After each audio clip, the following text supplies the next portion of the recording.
A maioria dos rios do mundo deságua no mar, mas o Okavango, na África, leva suas enormes águas diretamente para o deserto do Kalahari.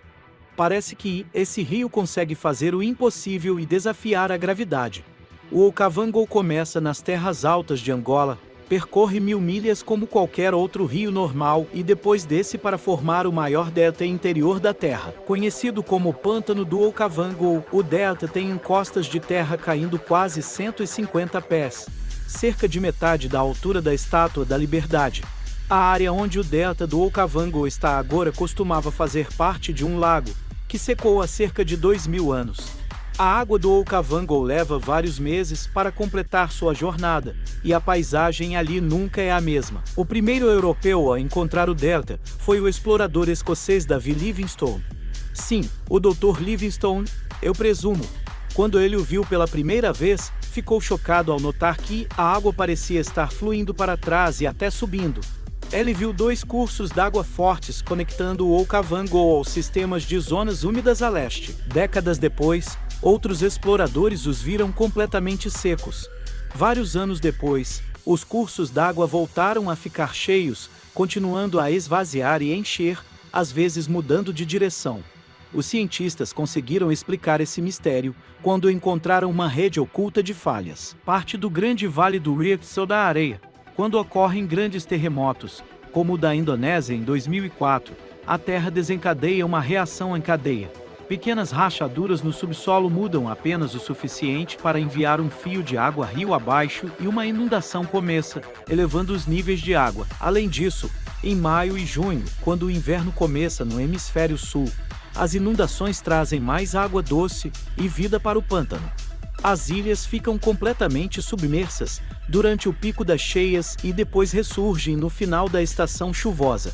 A vida selvagem adora toda a água no delta, e você pode frequentemente ver elefantes migratórios tomando banho entre nenúfares rosa e peixes como tilápias, beagers e outros. Há leões, chitas, búfalos, nus, hipopótamos, zebras, cães selvagens, crocodilos e outras espécies de animais.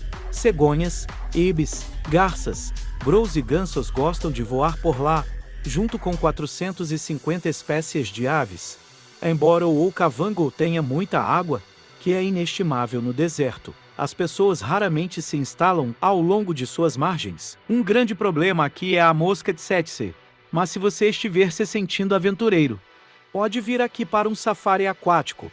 Cientistas do Imperial College em Londres tropeçaram em um rio totalmente inesperado, sob a camada de gelo da Antártida. Ele suga água de uma área tão grande quanto a Alemanha e a França juntas. Os cientistas costumavam pensar que os lagos sob o gelo da Antártida estavam isolados, mas agora descobriu-se que eles fazem parte de uma rede de rios interconectados. A água sob o gelo pode se formar de 2 maneiras: pela neve derretida infiltrando-se ou pelo calor natural da Terra e o gelo moendo no chão. A Antártida sofre muito derretimento superficial durante o verão, mas geralmente é muito fria para isso. Este rio recém-descoberto é a prova de que há bastante água lá embaixo, apenas do gelo derretendo por baixo. Este rio poderia fazer a Antártida perder sua cobertura de gelo muito mais rápido. Se as coisas esquentarem o suficiente para derreter a superfície, essa água poderia descer e interferir na base da camada de gelo, transformando a Antártida em uma bagunça derretida como a Groenlândia. Se o gelo começar a se mover mais rápido do que a água pode suportar, isso vai criar mais fricção. Os pesquisadores estão em uma missão para entender como esse sistema fluvial funciona e ver se está causando problemas em outras partes do continente gelado. Entender o que está acontecendo lá embaixo poderia nos dar um aviso sobre como uma Antártida em mudança pode abalar todo o planeta. O rio Roll, em Mountain, flui por pouco mais de 200 pés, entre Giant Springs e o rio Mazur. Foi mencionado no Guinness Book of World Records como o rio mais curto do mundo, mas eles tiveram que remover essas categorias porque havia um debate acalorado sobre esse título. Os residentes de Oregon afirmam que seu rio era o campeão absoluto, pois tudo depende de quando você os mede. Poderia até haver rios mais curtos na Noruega ou na Indonésia, dependendo do que você considera um rio. A definição oficial diz que é algo que tem água corrente constante na forma de uma corrente e é alimentado por fontes de terras altas ou outro rio, lago ou bacia hidrográfica. Riachos e córregos se unem para formar riachos maiores. Riachos se tornam rios, e rios levam a água das terras altas para as mais baixas, terminando no oceano. Há 12 ordens de riachos, e os 2 primeiros níveis não têm outros riachos alimentando-os. O Rio Negro, na América do Sul, é o maior rio de águas negras do mundo e o maior afluente esquerdo da Amazônia. Suas águas parecem mais chá forte e parecem negras à distância. Elas adquirem essa cor escura do ácido úmico. Quando as plantas contendo fenol se decompõem apenas parcialmente, elas deixam essa tonalidade de chá. Algumas pessoas acreditam que rios de águas negras não podem ser produtivos, mas o Rio Negro ajuda grandes indústrias pesqueiras e tem locais onde tartarugas vêm depositar seus ovos. No século XVII, exploradores não encontraram muitos indígenas ao longo do rio, mas isso provavelmente se devia mais a doenças e conflitos do que à produtividade. Existem cerca de 700 espécies diferentes de peixes documentadas na bacia do Rio Negro, incluindo pelo menos 100 que você não encontrará em nenhum outro lugar.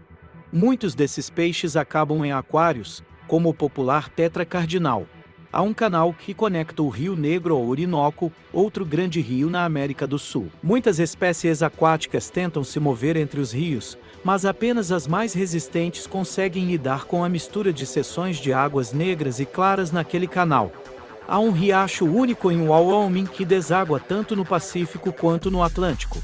Ele começa no alto da Cordilheira Teton e depois se divide em 2 ramos. O Pacific Creek se junta ao rio Snake, que se funde com o rio Columbia e finalmente chega ao Oceano Pacífico. O Atlantic Creek segue para o leste e deságua nos rios Yellowstone, Madeira e Mississippi, eventualmente desembocando no Golfo do México. Se você conectar as bacias hidrográficas dos 2 riachos em um mapa, obterá uma linha azul única entre Oregon e Louisiana.